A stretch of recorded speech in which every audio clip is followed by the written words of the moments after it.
Hello everyone and welcome back to another AFK Journey video. So we are nearing the end of phase 3 and I wanted to talk about the current state of AFK Journey in my opinion.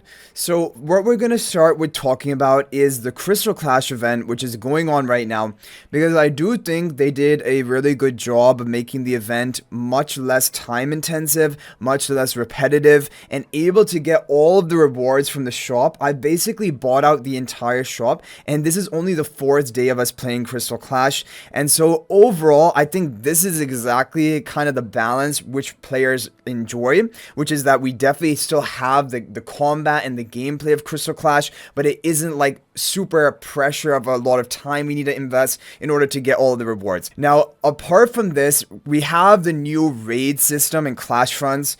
So the raid system in Clashfronts, I think honestly it is interesting because you get more rewards by participating in the raids. However, it's already becoming a little bit repetitive. As a Vanguard, I have to attack 15 times on a daily basis through the raids, and I know it's a quick battle, so it's not as time consuming as like a regular battle, but still it is getting very repetitive and it's just kind of clicking buttons. Overall, of course, it is a good thing they've added raids because it's just free rewards. We're getting those free chests that we can get if we participate in the raids, and on top of that, your guild coins, which you are usually getting for your deployment rewards, they've just been shifted to the end of week rewards, and I think you're still getting the same amount of guild coins. I'm pretty sure you're getting the same amount. You guys can correct me if I'm wrong.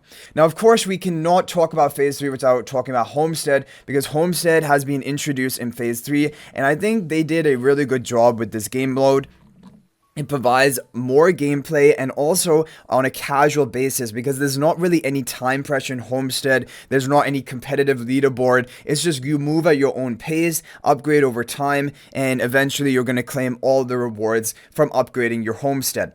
Now, some things I do want to mention are that I think that Homestead can be a bit overwhelming, especially for newer players or like when you're starting out. And also, I do think it can be pretty time intensive. So I think that honestly, some quality of life features could be added to Homestead to help you complete your orders more quickly, or even make your upgrades happen more automatically, or maybe not needing to be online for certain things. I think there's some quality of life changes which would be nice for Homestead. One thing I just really noticed and I want to show you because maybe it can be helpful for you is like I always got annoyed that you have to wait out the animation when you do, for example, any crafting, but there's actually a trick you can do. So you see I have 5 right now. You just click auto, you click forge, you click continue, and then you just exit out. You return back and it has already crafted the thing for you. Now we have 6 in the stock. And so this is actually kind of a cheat code to allow you to get your crafts done more quickly, because it's honestly really irritating, especially when you're going one by one and you just have to sit there through each and every animation when you know you're probably just going to get the bad luck anyway. So I think that's kind of like that's like kind of a cool workaround that we have. But yeah, overall Homestead definitely I think is a win in the books of many players, just like I think the Crystal Clash revamp is also a win in many players' books. So overall, that is definitely good news, but I do think like ideally some quality of life things to make like, you know, your progression a bit smoother, a bit less time intensive, and maybe a bit easier, because honestly, progressing in the earliest stages, especially because there's not like any recommended decks, you have to kind of come up with the deck yourself, or you have to go look it up in a community, or for example on a YouTube video. Otherwise, you're not maybe using the optimal deck. So if there was some sort of deck sharing feature or like an optimal deck already built into the game, like that you can just copy and paste, like I think that would be more friendly like for the majority of players. But overall, Homestead has been a good basically development and addition to AFK Journey, providing more content basically. Okay, so moving on from that, in terms of other game modes, nothing really major has been added. Everything else is basically going as it has been going, and I think that is fine. Just one thing I want to talk about with the Guild Supremacy boss. In phase 3 of its Glyph Shade boss, basically 1 or 2 people just had to attack it and the boss just insta died.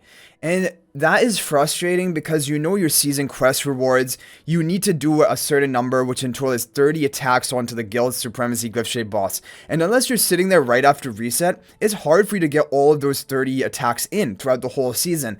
And so I think really Something needs to be changed about the Glyph Shape boss to allow more people an opportunity to attack to at least complete those quests. Otherwise, it's just kind of like you're actually competing with your own guildmates who can attack it first to complete your season quests. Like, that's kind of like what it is, and I think something maybe needs to change there. For battle drills, they've said they're going to revamp it. I'm excited for that because Crystal Clash, I do overall appreciate the revamp. And if they do a similar thing for battle drills, maybe also making a 3v3 or like only deploy 3 hero format, I definitely think that can be interesting. Okay, so now let's talk about the pacing of Raid Up Heroes and also Celestial Hypogeans. So now it has been made, or actually shown pretty clearly, that we're probably going to be expecting 1 Celestial Hypogean every month or so. Basically, 3 Celestial Hypogeans every new season. So that definitely is tough. It is tough. For people who are lower spenders or not buying pop-up stellar crystal packs. Basically, you can definitely not keep up with all the Celestial Hypogeans.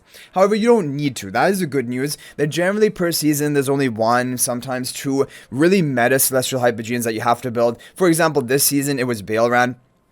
The meta hero Kulu and Saida are totally passable, not very important for the majority of players. So I think, for example, if they repeat this sort of in upcoming seasons, having like 1 kind of overall meta Celestial Hypogean for the majority of players, and then 2 heroes which are more PvP or niche luxury heroes, I think that's great for Celestial Hypogean pacing. However, the problem can come is if, for example, in a future season, 2 Celestial Hypogeans out of the 3 are actually quite meta and important and like kind of like a must-have. That is when things can become problematic, and I hope that is not the route that it goes down. For regular Raid Up recruitment heroes this season, this was a tough one. Honestly, a lot of strong heroes were released this season, way more than in previous seasons. Generally speaking, like sometimes there's only like 3 kind of almost must-have heroes each season. This season, we definitely had 3. Which are Daemon, Valara, Pandora, and honestly Theodore, because of AFK stage usage and massive PvP dominance, he's really kind of like a 4th, almost must-have hero, and we still have Ravion left to go. We don't know how good he's going to be. If he's also a must-have, it's just adding to the list.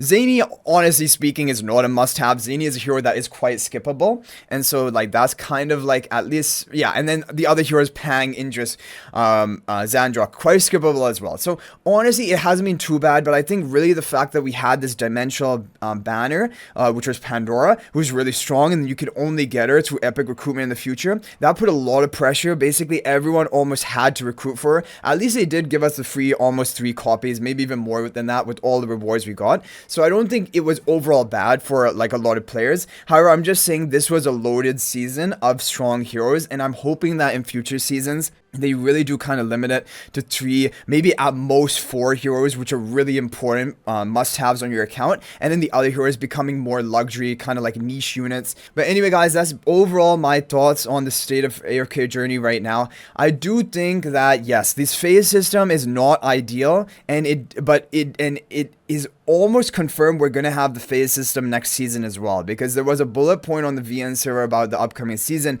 and it did mention phases. So I think phase systems are going to remain, but it just becomes a question of how are they going to monitor kind of the downtime, because you hit your level cap for the phase pretty early on. Are they going to somehow raise the level cap even higher so that there's more basically leveling throughout the phase? Are they going to add more content towards the end of the phase where there's not really any leveling, any major progression? Something needs to happen kind of to sort of keep people engaged throughout the whole phase, because yeah, I've gotten quite a lot of people who have told me that this phase system has really caused them to sort of take a step back. End of phase 2, end of phase 1, people have taken a break and some have not returned. And phase 3, the thing about phase 3, which is actually really in favor of phase 3, is that at the end of phase 3 we have Ravage Realm, and Ravage Realm is of course a major like boss content which everyone is kind of like preparing for, looking forward to, and wanting to participate in towards the end of the phase.